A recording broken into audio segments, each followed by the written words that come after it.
Hello mga mare, for today's video nga pala magluluto tayo ng tinola. Yummy! At dahil nga wala tayong para chop, ako na lang po yung nag-chop ng karne ng manok. At tungkol naman po sa pagkakatay ng manok, wala po akong alam doon, kaya kain na lang ako.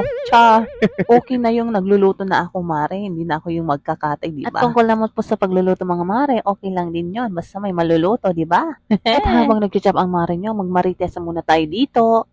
Sige, asan na dito si Martes 1, Martes 2, Martes 3, ayet, charar. At ayun na nga mga mare, no, pinanood ko yung mga vlog ko, mga vlog tit, ayun, narinig ko yung boses ko, ang pangit pala, no? Kaya mga mare, gusto ko man i-improve itong pag-voice over ko, pero hindi ko na yata kaya. Kaya trying hard itong mare nyo, kaya pagpasensyahan nyo na.